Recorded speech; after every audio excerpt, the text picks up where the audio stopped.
You are now listening to the Serious Growth Podcast with your host, Leo Costa Jr. Welcome to Serious Growth Podcast, where the truth is told. On today's show, we have Scott Johnston. Scott, thanks for coming on the show. Hey, Leo, thanks for having me, man. I'm glad to be here. Yeah, so I see here on your bio, I got to put my eyes on. You know, when you get to my age, everything starts breaking down here. I got to use my glasses here, but you have a degree in broadcast journalism from Fresno State, and you own your own business called VHS Master. What got you into broadcast journalism? Well, I love sports, and I never shut up. Oh, that's a good reason. Yeah. And so do you do broadcasts for like sporting events or something? That was the goal. It's been a tough nut to crack. And if an opportunity pops up in the future, I would love to pursue it. But as of right now, I do not. Okay. So then what are you doing for your work then? So I own my own small business called VHS Master. And what I do is I digitize people's home movies. So I take their old VHS tapes, 8mm tapes, and 8mm reels, and convert them into DVDs and digital videos. Okay. So how did you get your business started? What was your way of marketing yourself? Basically, word of mouth. And that's really hard now because of the day and age we're in right now. But really, it started because I needed a job, and with my disability, that's been a tough nut to crack, and we'll get into that in a little bit. Yeah. But one day, I was looking at these cabinets of VHS tapes in my house that we had, and my mom needed to clean them out. She's thinking, what do we do with these? I don't know. And literally one day, I got a recommended purchase email from Amazon, and it had digitization software for videos where you could transfer old VHS tapes to digital. And I thought, I can do this for my mom. And knowing how to edit and being familiar with various types of media because of my degree, I was like, this is really easy. And wait a minute, everybody has these. Yeah. I could turn this into a business and potentially get myself going. So that's where it came from. You filled the void. Exactly. Yeah, very smart. And you're an entrepreneur. That's where your being an entrepreneur comes in handy, right? You're actually using your degree. Absolutely. So how long ago did you start your business in? It started in 2017. Okay, so you're fairly new at it. March. So we're 3 years. I started in March of 2017. Yeah, and you're still doing the same thing. So you talked about your disability. Why don't you tell us a little bit about that? Yeah, so I was born 3 months premature at 1.5 pounds.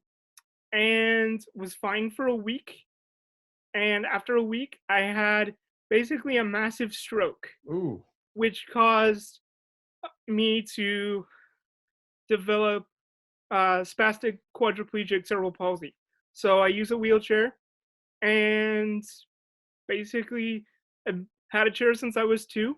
Mm-hmm. But I know we're here to talk about having an active lifestyle. I don't let that stop me from being active and being as physically fit as I can. And I think that's important, though, for us to know.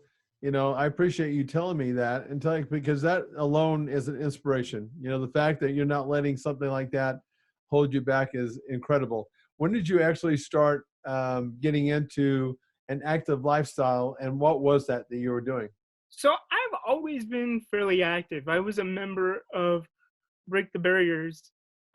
Anybody who's local knows about Break the Barriers, the performing arts center here in Fresno for people with disabilities and able-bodied people as well. Mm-hmm. I was on the Barrier Breakers and their martial arts demo team for about 20 years. And so that started there. And then I really started working out and lifting with the help of my adaptive PE coach in junior high, because he realized, I didn't at the time, but he realized that I needed to be as strong as I could be in order to be able to take care of myself day to day and be as independent as possible. Yeah. And that's what I would really encourage anybody with a disability to think about and have that mindset. It's not about, looking good on a beach with having a six-pack set of abs, or even rehabbing, especially if you have a long-term disability. It's really more about functionality and being as independent as possible so you can take care of yourself and do whatever you want to do and whatever you need to do day to day. Yeah. That's boy, that's some good advice. No doubt about that. But what was it, you said the breaking the barriers? Is that what you called that? Break the barriers. Break the barriers.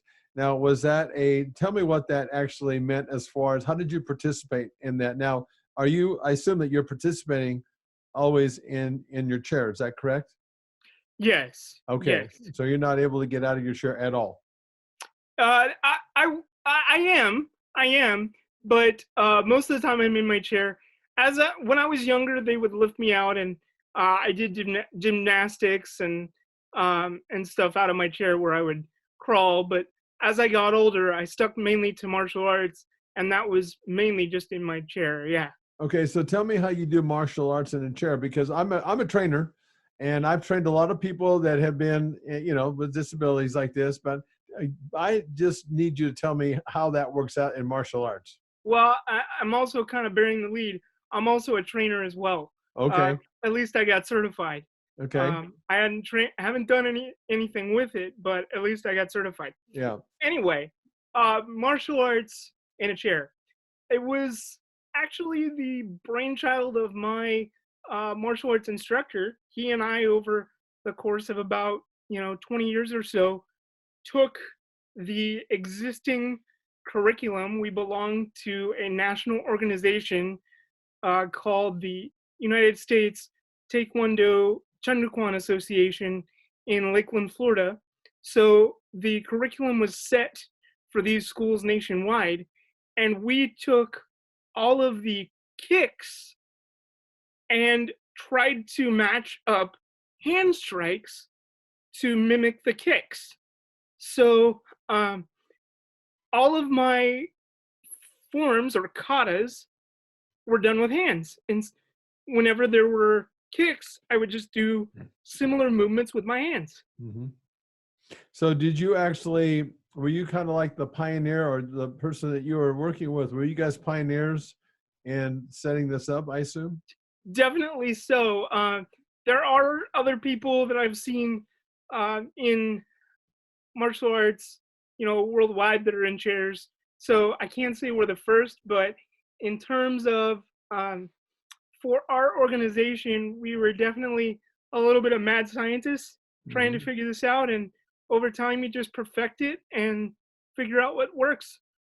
Okay, so how do you guys, I'm asking really some questions. They may be really dumb questions, but I ask a lot of them. This is honestly the martial arts and stuff. That's not stuff that I get asked a lot and don't get to really talk about much. Okay. So I appreciate it. Go ahead. Yeah, I want to talk about this. Okay, so how does that work? How can you guys get close enough to each other to hit each other? Or is that a part of the sport? Oh, believe me, that's no problem. Okay. All of my friends, I used to spar all the time, and they had no problem getting close to me. They were all able-bodied, so they were able to come to me, and believe me, they had no problem hitting me, and I had no problem hitting them. Okay, but like when you're in a match with somebody else that's in a chair, I assume. How is it, do you have to use like a special chair? No, you just kind of lean in. Yeah. A little bit, it is a little more difficult, but you just lean in and we make it work. Well, there you My go. motto for anything, and you'll hear a lot of people with disabilities say this, and even some members of the military. So I feel like I'm in good company. Our motto is kind of adapt and overcome. Yeah. So whenever there's a challenge in front of me, I just figure out a way to do it. And sparring and chair was no exception to that.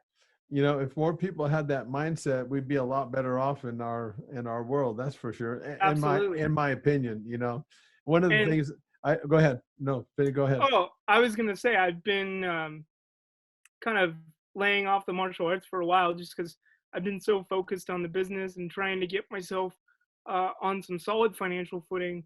But with the quarantine and everything and needing to work out from home, I'm going to pick it back up again because I still need to work on promoting to my black belt. That's my next test to do, and I haven't taken care of that, and I need to. So So do they have, I assume that they have, is there like a league that where you guys fight in? Like for no, no, no, sport? no, no, no. This is very much traditional martial arts. Uh, So it's just like if you go to any karate school around town, that's the kind of thing that we're doing. It's not UFC or any of that but do you mixed martial arts stuff. but do you actually compete in tournaments? Oh, I'm sorry. There were tournaments that we would compete in off and on throughout the year, but nothing. We just sign up for tournaments when they would happen. It's not like there was um, a league every year with a championship or anything. But Yeah. yeah. Okay. Um, all right. So then, how many days a week were you when you were doing your martial arts? How many days a week would you train, and how long were the training sessions? They were about an hour, and sometimes if I was getting ready to test, it was 2 to 3 days a week plus uh, time at home. Yeah. And did you ever get hurt in any of those No, matches? nope, No. Did you guys nope. fight? Did you fight with gloves? Yes, Oh, okay. gloves, helmets, Oh, okay. and that is something that my martial arts instructor was very proud of. Is the fact that um, we never, as far as we know, never had anybody that had a concussion or really Yeah. got seriously hurt. We'd have occasionally people would break some bones, but no head injuries or anything like that. So Yeah. um, I would really encourage any parents out there that have kids with or without disabilities to put their kids in martial arts because it's great for building self-confidence. Yeah. And I personally believe that everybody should learn how to defend themselves. We live in an increasingly scary, violent world, Yeah. unfortunately, and especially women. I have so many friends that unfortunately end up in these abusive relationships, and it breaks my heart, honestly. Yeah. And I truly believe that everybody should learn how to defend themselves. Yeah. My son, one of my kids actually, because I was more traditional type sports. And when I say that, it was more football, basketball, baseball. That for me Hmm. was traditional. One of my kids, well, they both played traditional, but my youngest son actually got into wrestling, which was really foreign to me. I mean, when I was in high school, I used to watch it all the time, obviously, but it was just, to have my son actually go through that, I gained a whole different respect for the sport and also for him because as it's just you and that person out there, and then you really have to learn how to dig down and believe and rely on yourself, right? Absolutely. Yeah. And, that's the thing that I really like more than team sports. I've tried playing wheelchair basketball and, doing some of the more traditional sports. Yeah. And for me, I really enjoy the competition right between the ears, Yeah. where it's just me against myself and pushing myself to see how far I can go. That's just the way I'm built.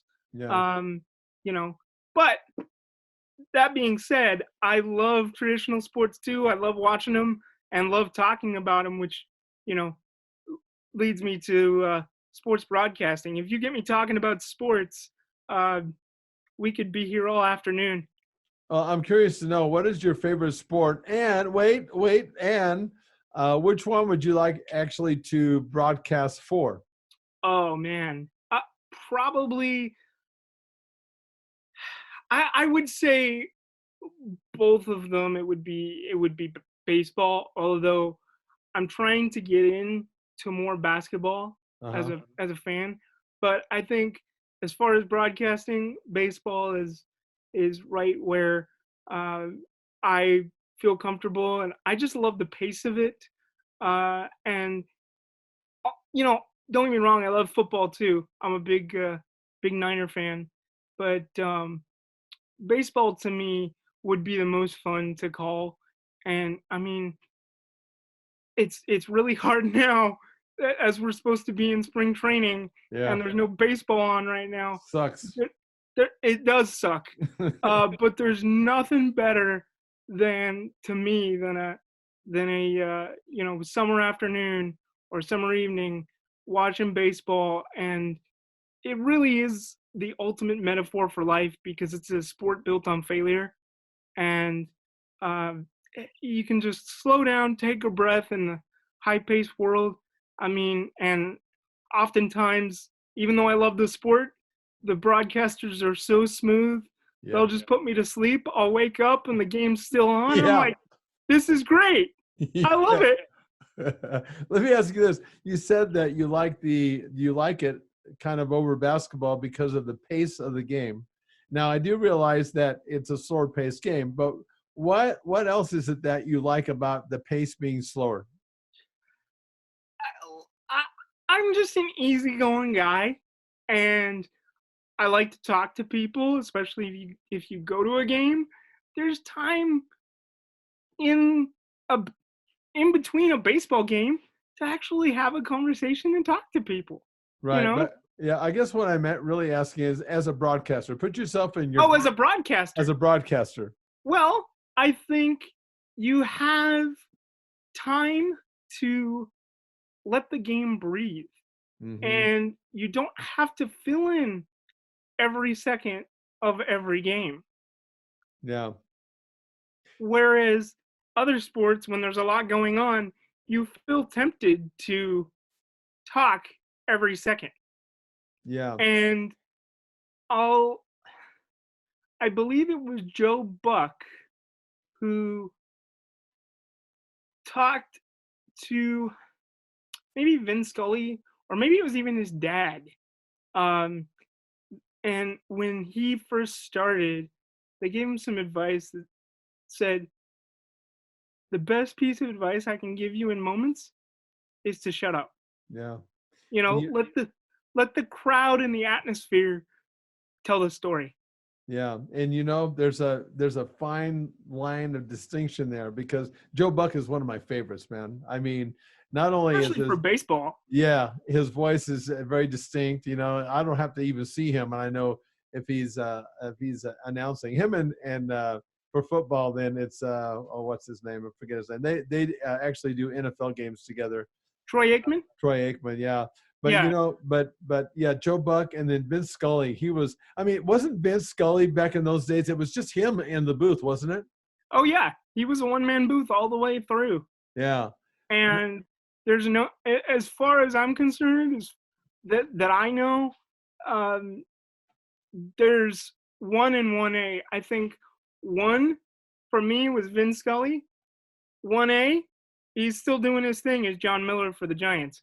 And I'm not even a Giants fan, but I will turn on a Giants game just to listen to John Miller. He's that good. Isn't that something that, you wouldn't think that, but I think sometimes we wonder why we like watching certain games, and we probably don't even know that how much it has to do with the actual broadcaster, I would guess.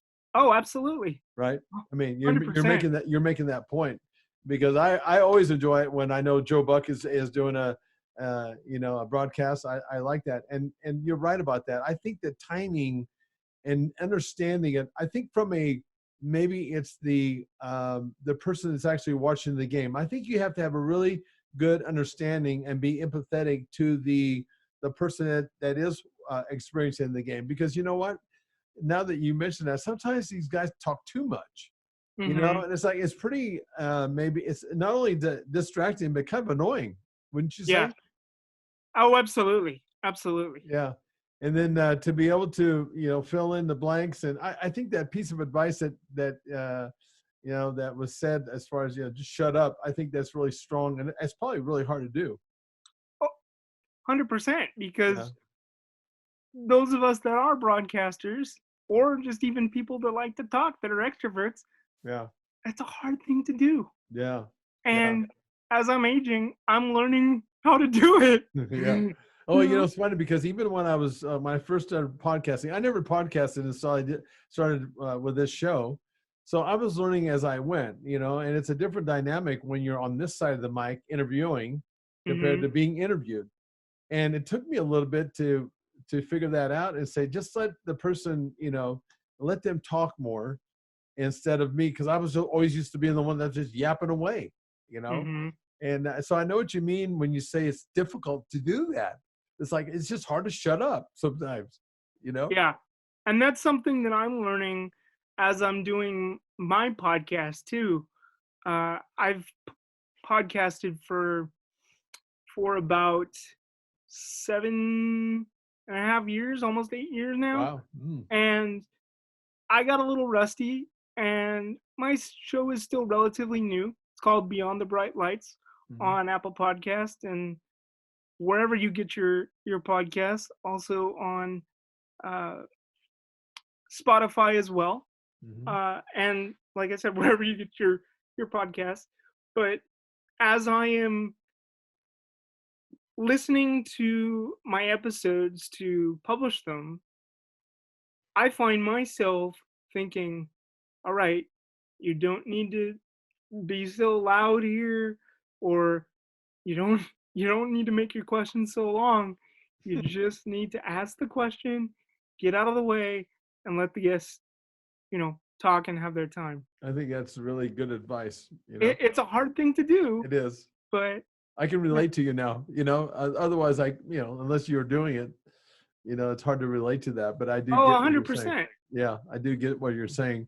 Have you, have you ever done like any broadcasting at any level, like maybe a little league game or anything like that? No, the closest thing I got to broadcasting um, was I was helping my high school cheerleading team out at football games for 1 year. I did it for 1 year because the cheerleading coach's theory was that the cheerleaders didn't really know what was going on. And so I would sit there, didn't really know any of the players, but I would channel my inner Al Michaels, John Madden, and just sit there and call the game. And the coach would say, Scott's great. He's giving us way more information than we need.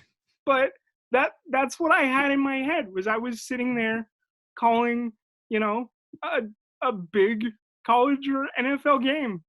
And Interesting. it was great. So if somebody said to you, Scott, you got a phone call. Hey, Scott, this is Leo Costa here at the Oaks Baseball Club over here in Visalia. I need a broadcaster to come fill in. Would you be able to do that, or do you have to actually cut your teeth? You know, do you have to actually be have done it to be able to sit in and actually do it, or how would you break into that? Oh man. Yeah, I would say you would have to cut your teeth a bit. Although now, and I just got it today, the new copy of MLB The Show 20. I think that is a way, believe it or not, a lot of young broadcasters are cutting their teeth and getting those reps. Mm-hmm. Now, especially in the age of social distancing, we're seeing the value of recordings, and we have so much at our fingertips as far as technology Yeah.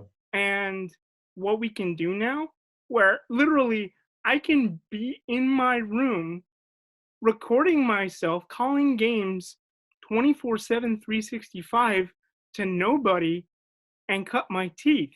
Yeah. So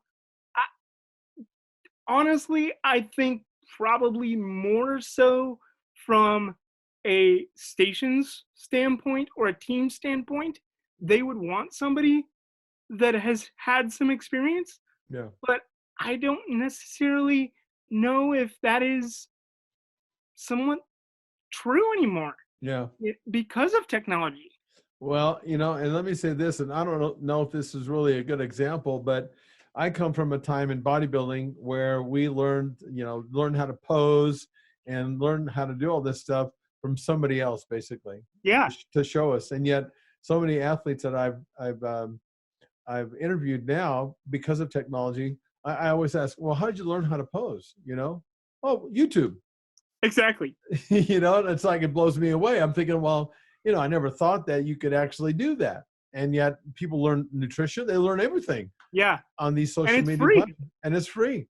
Yeah. So it is a whole different ball game now. And it's like Arnold Schwarzenegger one time said, you got to learn how to play the game. There's different, the rules keep changing. And instead of bitching about it, that you're not getting a shot, you just got to figure it out. There's always a way. You just got to figure out how the rules are and be creative. Yeah, and the biggest obstacle, I'll be honest, to me having a traditional job in broadcasting or personal training or whatever is being able to get there. Yeah. Because I have a car that is about 41 grand Mm-hmm. and I'm on SSI. And so by the time I take care of those payments, I don't have much left to actually be able to afford to drive it. Yeah. Wow. So that is a big barrier to traditional employment. And then also, just being honest, um, being able to use a public restroom is a problem for me as well. Yeah. And I'm working on a solution for that. Hopefully that's gonna be coming soon. Um, so people with disabilities, with physical disabilities that do have that problem, can get out in public and can show what they can do, Yeah. and hopefully um, be more of a factor in our communities, because right now there are many people that can't. Yeah. There are tons that can. Don't get me wrong. There, I'm actually in the minority of a minority. There are many people with cerebral palsy that are fairly able-bodied, are able to work and live normal lives. I'm someone in between where I have all the mental capacity and the ability to speak. I just struggle a little bit physically, Yeah. and it's tough overcoming those physical barriers. Um, and it's hard because nobody really has an answer for me. Yeah. I've talked to doctors, therapists, nurses, social workers, you name it. Nobody has an answer. Yeah. And it's tough. Yeah. Well, you may have to be that guy that comes up with that answer. Absolutely. You know? And my whole reason for wanting to get into sports media and sports broadcasting is to ultimately use the platform to do what I'm doing now, and that's share my story and Yeah. say, if I can do it, if I can make it, so can you. And ultimately, we all have a choice. Yep. There's no better inspiration than that. I had 8 years ago, I had 3 strokes in 3 weeks, paralyzed me. Mm. So listen, you talk about being challenged. That was that's a big crossroad in my life. And one of the things, I had to make a choice. I was fortunate enough that I could make a choice, because I've seen people who have had strokes that are pretty wiped out. I mean, they got it worse than I did. Even though I was paralyzed and all this kind of stuff, I still had I could still make a choice. In other words, I thought to myself, look, I can let this adversity either define me or destroy me. And it's up to me to make that choice. Only I can make that choice, you know? And I think that's kind of like what you've done, and you're fighting back. And what better way than, I mean, you know, when you can do that and you will, you know, wow, what a inspiration and a mentor you're going to be to a lot of people, but it certainly doesn't come easy. No, it doesn't. And thank you, Leo. I appreciate you sharing that story with me and all your listeners. And you're absolutely right. I went through many, many years after I graduated from college saying, you know, this this isn't right. Yeah. There has to be more than this for me, and life isn't supposed to be like this. Right. I worked hard my entire life going to school. I'm a teacher's kid. I graduated from high school as a member of National Honor Society. I'm smart. I'm well connected. I have friends here locally within the media industry and PR and marketing. And, you know, why am I not getting that shot? Yeah. But at a point, I had to do the work to heal. I went through several bouts of depression and was even had suicidal thoughts every day for 8 years. Yeah. Um, and ultimately, I came to realize that and remember that God has a plan for me. And I hate to get preachy here, but I'm a strong believer that I went through what I went through for a reason. Mm-hmm. And I'm only here because I'm supposed to be here. And that I wouldn't be here without someone or something looking out for me. And He's got more for me to do than, you know, be stuck at home and uh, be broke and broken. So eventually I got the help to heal, and really over the last 3 to 4 years my faith has really blossomed, and it's really given me the ultimate confidence. Even though my situation hasn't changed all that much, everything's changed up here. Yeah. I'm more focused and driven now than I've ever been, and now it's for the right reasons. Um, and it's ultimately about, it's not about me, and that's one thing that I really want to stress to everybody who's going through something. It's not about you. It's about what can you take from that adversity and teach to other people. Yeah. That's right. And that's us, you know what? And a few people get to the point that you're at, you know, and I think it's exactly, what it's going to take for you to accomplish what you will accomplish down the road, you know. So let's, if you don't mind, let's switch gears a little bit, because I wanted to find out, you said you were a personal trainer, you got certified. But when did you actually start training, and when did getting certified, was that just something that was that a stated goal, or is that just something that as you learned how to train, did you learn how to train yourself, or somebody helped teach you that? Or was No, it, well, or was it YouTube? well, basically, no. I was just using the program that my adaptive PE coach gave me in junior high that I'd been doing all along, Okay. and then I started working with a trainer at GB3 here at Hernan and Fowler in Clovis. Mm-hmm. Uh, and anybody with a disability, I would highly recommend, after this is all over, to go into any GB3 here locally. They are very, very inclusive, and everybody there is very, very encouraging to anybody who is wanting to improve their physical fitness, whether you have a disability or not. Mm-hmm. So I started training with my trainer because I felt my workouts getting stale, Mm-hmm. and I'm like, okay, I need somebody to show me really what I can do, and ultimately I couldn't do um, anything with my lower body on my own.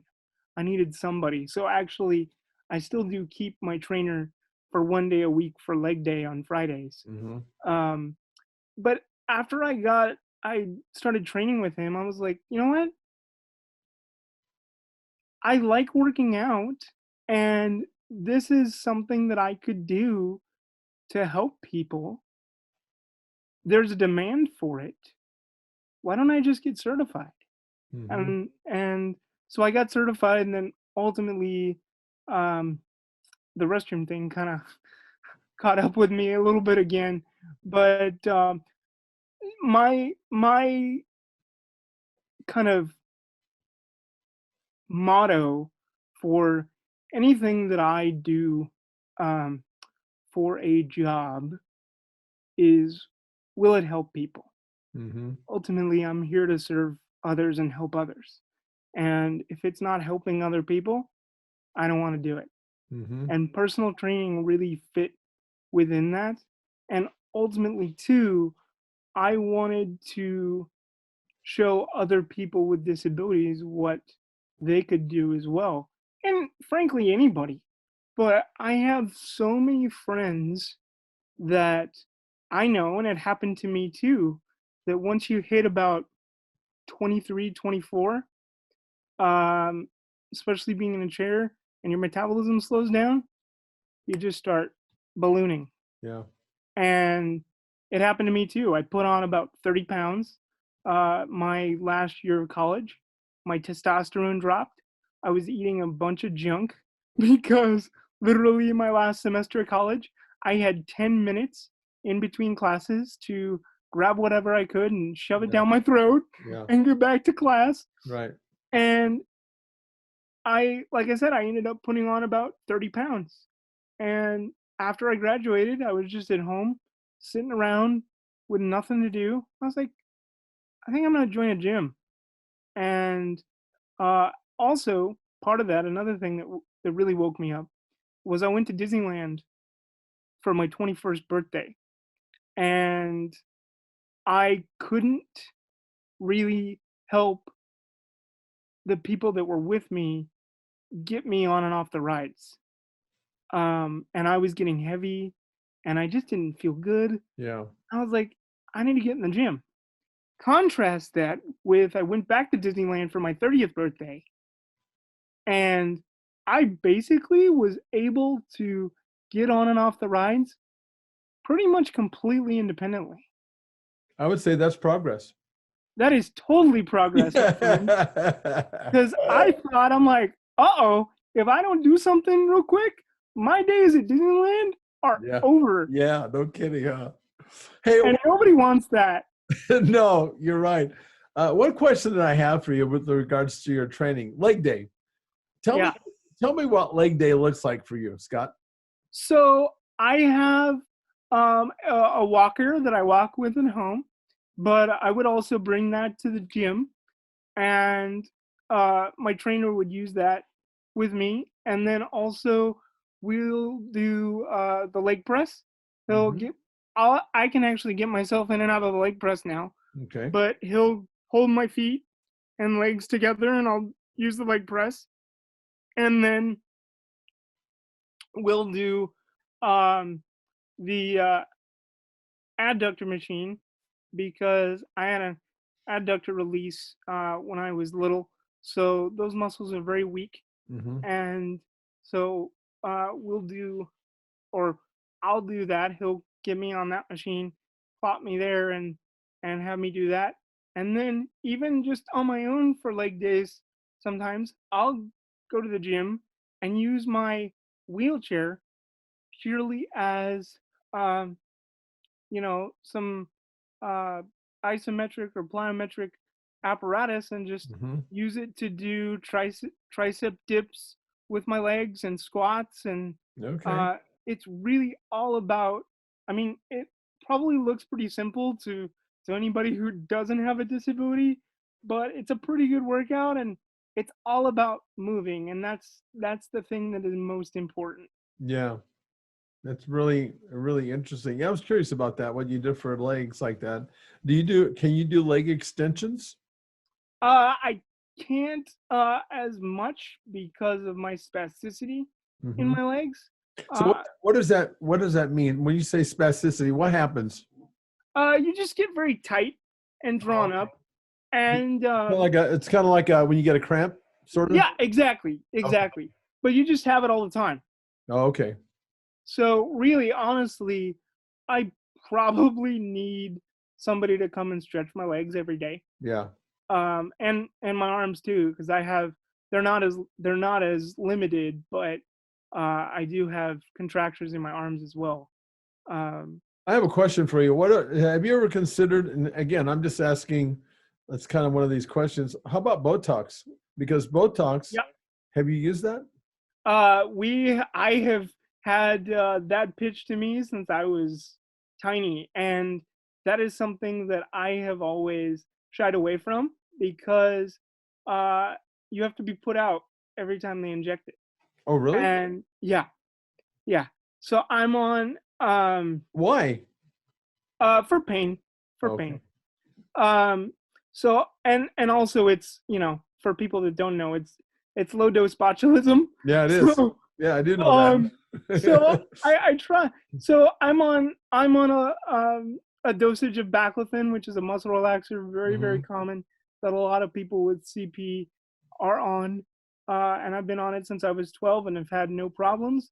And I've also had what's called a rhizotomy. It was a fairly experimental procedure when I had it in 1994 at UCLA, Hmm. but it's basically where they go in to your spine and cut all the dead nerve endings in your spine to relieve spasticity. Hmm. And the doctor told my mom when I had it done that he had to cut more than they thought. He had to cut over 40% of my nerve endings. Wow. Um, but had we not done that, I would not be doing any of the things that I'm doing now. I'm fairly independent. I can, you know, take care of myself in the restroom at home and bathe myself, dress myself, uh, basically do anything and everything I need to do outside of putting my shoes on and cooking. But when I was a baby, my mom couldn't even diaper me. My legs were so crossed. Wow. And while the spasticity helped hold me up and helped me be more independent as far as walking, um, my quality of life would be, I believe, much more limited than it is now had I not had that done. Okay. So overall, it was a better option. I mean, turned out to be the better option. Absolutely. Yeah. Absolutely. The other question that I have, you said you got really heavy, like, was it your senior year in college? Yeah. Okay. Yeah. So what do you do for weight loss? There's two questions here. And is cardiovascular conditioning a part of your program? And what do you do? I guess I asked you three questions, didn't I? Absolutely. So what do you do for cardio? I love my cardio, man, So because what do you do? What do you do? it is the most challenging out of anything that I do. Well, shoot, half the time for me, just getting up and using my walker is good cardio. I bet. And then also recently, thanks to the Challenged Athletes Foundation, those of you that know about CAF know the good work that they do. I was able to get a grant for a hand cycle, Oh, which is okay. basically a road bike, Yeah. just flipped upside down with 3 wheels. And right now I have a indoor trainer, and I just get on that about 3 days a week. And I'm trying to ride for about a half hour a day, and I'm trying to work up to the point where I can start riding it outside and even hopefully starting to race competitively, because there is about what 600 or 700 mile race every year from Fairbanks to Anchorage in Alaska called the Sadler's Ultra Challenge, Hmm. and it is what they call the toughest race in the world It is a hand cycle and wheelchair race that top Paralympic athletes do every year, and I'd like to try and do that race at some point. That would be quite a goal. Even if you listen, as far as I'm concerned, even if I didn't make it, but just the fact that I attempted it and got as far as I could, that might be just, a good start right there. Absolutely. You know, And those of you that are listening, I'll put in a little plug. I was able to actually interview the director of a documentary about that race on my podcast, and that's actually how I found out about it. Was I'd been watching this documentary for years, and now we're kind of good friends, and I was able to interview him. So check out that interview if you're interested. that's like some good inside stuff, right? Yeah, absolutely. Okay, so that's your cardio, but what about now with your diet? How versed are you on your diet? How much do you pay attention to that? Right now I don't. Unfortunately, I know it's important, but I can't cook. Uh-huh. And my mom is older, and she's not uh able to cook as much. So my diet's not the best. It's not horrible, but um it could be better. Let's put it that way. So do you have to eat out like fast food all the time? We let's put it this way. We more fast food than I would like. Mm-hmm. But when we do, we try and make good choices of salads without cheese, dressing on the side. You know, try and make it low carb as possible. Mm-hmm. Um, and you know, I'm not too far away from my goal weight of where I want to be. For my height, I'm 5'8", and uh, I'm about 175, Mm-hmm. and I would like to get down to somewhere in the 160s. Mm-hmm.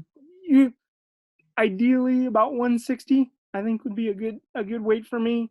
Even if I could get down into the 150s, if I could be as light as possible, so I makes it easier for me to lift myself and do Yeah. what I need to do. Um, that would be great. So Let that's me, my goal. okay, so let me ask you this. With your trainer that you're working with, are they or is he or she working with you on your diet and things that you can do? Yeah, he gave me some pointers of some stuff that I could do, and I've implemented that, and you know, I've checked out easy fit meals here locally, Mm-hmm. and that helps a little bit too. Um, but yeah, you know, being kind of limited in the kitchen is difficult, and you know, I'm looking forward to ultimately, hopefully, someday soon finding um, a girlfriend uh, who likes to cook Yeah. and knows how to cook healthy. Because I'm like, you know what? If you handle the cooking, I got dish duty, honey. You know, That's a fair trade, I think. division of labor. Yeah, that's right. Well, let me point something out to you because this is my background. Is I've been doing this for a long time. This personal training, and with regards to diet, there's three components. I always talk to my clients and say, look, there's three components that need to be coherently manipulated throughout a workout program, a regimen. That's weight training, cardio, nutrition. It always comes down to that. Mindset is a factor, but I mean, as far as the actual three components, so you have to understand how to really manipulate those three things. Most people don't, even a lot of trainers don't know how to do that with all three. As a bodybuilder, we had to learn that because everything was, you had to do everything right to get a certain result and look a certain way on stage. That's just the bottom line. But let me say this to you. One of the things I can tell you is that eating healthy, I think, is important. I'm not saying that it's not important, but that is in itself is not absolutely necessary for you to reach your goal. And I'm a little bit maybe maybe I'm contradicting the norm, but I have for my whole life in being in the business because I'm not just saying it just to hear myself talk. I like to hear myself talk. But I can tell you this, Scott, because I really would like to offer my services to you. But I can tell you this: we are more a product of of how much we eat as opposed to what we eat. If you know physiology, you know that the process by which your body goes through, it breaks down everything down into a unit of energy to produce heat. Absolutely. Okay, so what I would like to offer you, again, I'd be honored to work with you if you don't mind, because I'd like to see if I can help you out in maybe some way. I have an app that I would like to put you on, and look, you have your own training that you're doing. I would just like to fill maybe the potential void that you have right now based on those three components. I would like to fill the nutrition side of it, put you on the app, and I would like to develop a program for you to follow, and I can work around you eating the way you're eating. I'm not real concerned that concerned about how you're eating, to be honest with you. That'd be great, Leo. I really appreciate that because you're right. That is the one kind of missing component for me. Yeah. And I thank you so much. I'm all for it. Let's do it. Okay. Yeah. I really would like to do that. And again, I don't want to step on your toes or anything like that. No. I don't. But I would really, because I'd like to, you're going to make my point when we get you down into the 160s, because I really think, because obviously you have to begin with. I work with a lot of clients, and a lot of times, Scott, the reason why people don't reach the goals that they're wanting is mainly because of themselves. They can't get out of their own way. Mm-hmm. You're not that person. I already know that. So you're already, as far as I'm concerned, looking at, from my side of the table, you already got, you're already at an advantage that way because you want it. You're motivated. The obstacle is not going to be greater than the motivation. I already know that with you. I can tell that in 5 minutes talking to you. So I would like to do that with you. And then maybe what we could do is talk about your results that you get at some point, because I think that if when you get that result, again, this is something that you could pass on to somebody else that's maybe facing some similar circumstances. That'd be great, Leo. I really appreciate it. No, I think that'd be a lot of fun. I like challenges like that. The reason why I got into bodybuilding in part was because it was so damn hard. Mm-hmm. It attracted me. Because it was really difficult. Well, and I give you a lot of credit because I'm one of these guys. I'm like, I work out so I can eat, And so hearing about all the restrictions that my friends that are bodybuilders have to go through, I'm like, no, thank you. Yeah. You might look good, but not worth it. No, I love my food, man. I know what you mean. But anyway, I think you'll be surprised how we can work all this in for you. And because, one of the myths and misconceptions out there about bodybuilders, because I've been around a lot of them over the years, all the pros, Venice, the Gold's Gym, all that crowd, is not everybody eats as clean as they say they do. We do primarily when we're pre-contesting, but none of the off-season stuff, it's not, you find those that are doing year-round, ultra strict, but a lot of us just don't do that, and we're still able to maintain a really great condition. So again, I'm not concerned about that for you, and I'd like to, again, I'm repeating myself, and I do that a lot. I want to work with you on this. That'd be awesome, Leo. Okay, so go ahead. Yeah, I appreciate it. Yeah, no problem. So let's do this now. Exit, we're going to wrap this thing up, but I want you've been hugely inspirational, and I'm really not only glad, but I'm really honored that you came on this show. I think that people need to hear your story, obviously. You inspire me, Scott, and I really do mean that. So what would you like to, is there anything that you would like to promote on this show for other people? Whatever you want to promote, now's a good time to do that. Yeah, I would just say, please check out my podcast. It's called Beyond the Bright Lights. Like I had mentioned earlier, it's on Apple Podcasts and Spotify and Google Play, wherever you get your podcasts. And I interview former athletes, people in sports media, and employees of teams, talk to them about any adversity that they've faced in life, and find out how the life lessons they learned from sports helped them get through it and to where they are today. It's a great interview. And Leo, since you mentioned it, I would like to have you on my show at some point as well, if you're interested. Anytime, baby. Anytime. All right. And I want yeah, I want you to drill me and ask me questions. 100%.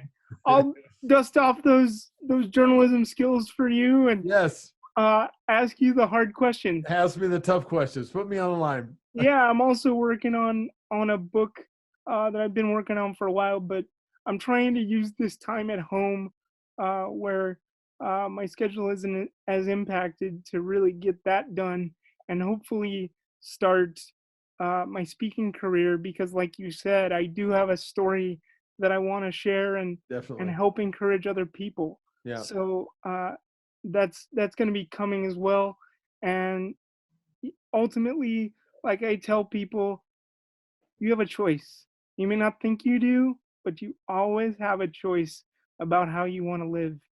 And that's no more true now than it ever has been, or more true now than it ever has been, because of the times that we're facing. Yeah. So. I think that's well said. And Scott, you're really an awesome person. And I'm really happy you came on. I can't wait to get on your program, seriously. So we'll be talking here directly. I'm going to have Carol be reaching out to you because she reached out to you before. And we'll get us set up together again. Absolutely, Leo. I'm looking forward to it. Okay, now listen to me. You get in the gym, okay? You get into the gym tomorrow, the next day, and the day after that, all right? All right, thanks, buddy. All right, man. You take care of yourself. All right, you too. Be well, okay? Okay, bye-bye. Bye-bye. See ya. See ya. Thanks for listening to the Serious Growth Podcast. For more episodes like the one you just listened to, subscribe to us on your mobile podcast app and leave us a review. If you'd like to reach out, you can find us online at seriousgrowth.com. Until next time, train smart and train hard.